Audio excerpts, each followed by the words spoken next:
You know, credit FDU in the beginning coming out and really playing really hard to start the game. We knew they wanted to kind of make it a really fast-paced game.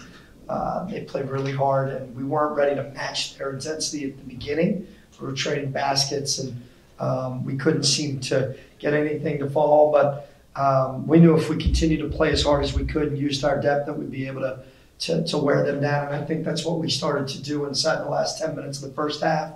They started to shoot some shots and be really short on some tough contested twos. I thought our 1-3-1 really affected them, our length, and we got our hands on a lot of basketballs.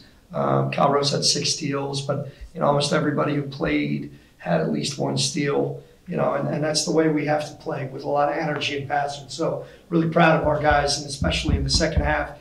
There it was held at around 13, 14 points. They made a little bit of a run, and we responded with a great surge. So really proud of us. I think we got better tonight. We got to clean up some things. We got to shoot better from the free throw line. We didn't shoot the ball great at all, honestly, and to put up 80 points, that's encouraging. Well, no questions, Jim? Josh, could you talk about your performance in the second half? You really led the way down low, had a good give and go bucket with Jaffe in transition. Could you talk about just how you were feeling tonight? I just had to play harder in the second half. I spoke with Coach during halftime. I was kind of like lagging behind a bit in the first half, so I just had to step it up, play harder, crash the boards, and attack the paint. Great answer. Yeah.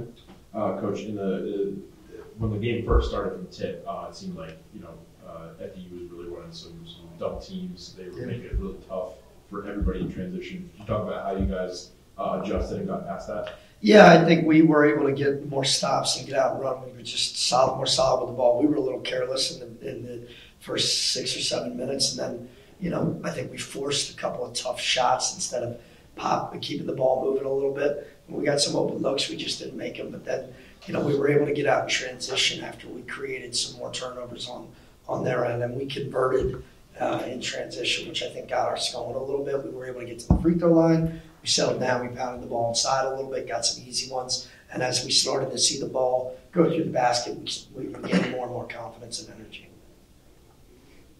And it seemed like you guys really were spaced very well out on offense tonight. Yeah. Could you talk about how you felt about the team spacing? Yeah, I mean, Coach Ramon, who's our offensive coordinator, has done a tremendous job with these guys, and these guys honing in on understanding timing and spacing and learning who, again, we're a work in progress, just like every team in the country right now. We're going to continue to be until March. The goal, obviously, is to be the best team we can be by the end of the year. But we're making drastic improvements on the offensive end because we're starting to learn how to play with each other. We're starting to take better shots. We're starting to take care of the basketball, which is obviously key for us. We're getting shots.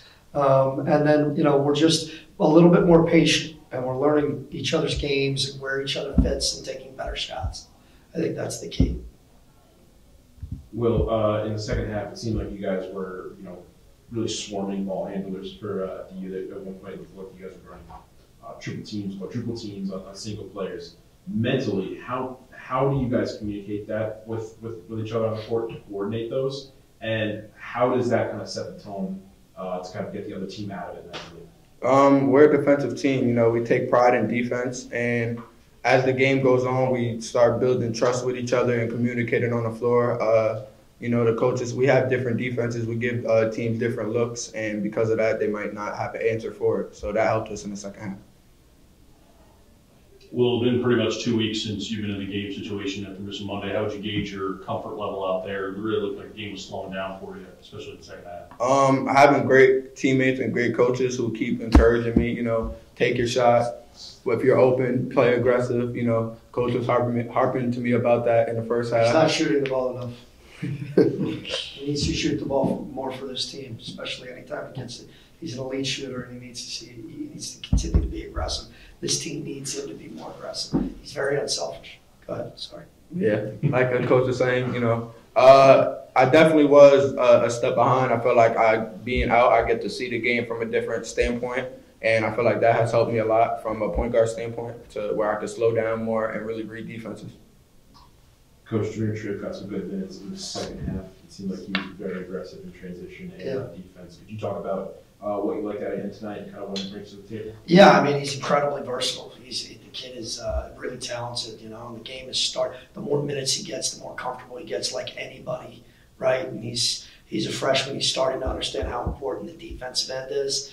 And he, you know, little things like short closeouts might be a little step slow previously, but he's being held accountable by his teammates in practice and his coaches. And he's starting to understand how important that end is. And he's not really thinking as much on the offensive end as he was initially, and that's typical for young guys.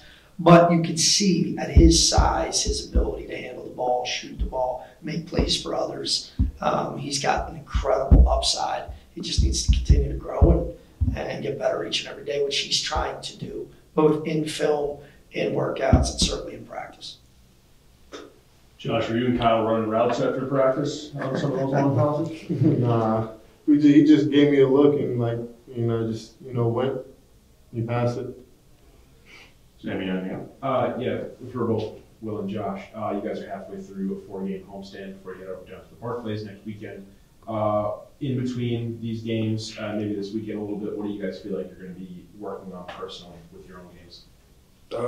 Personally, I feel like everything at this point, in my opinion, is team-based. I feel like we got to watch film. We got to keep getting better as a team. I feel like all the personal stuff that just comes along the way when you try to focus on the team and helping the person next to you.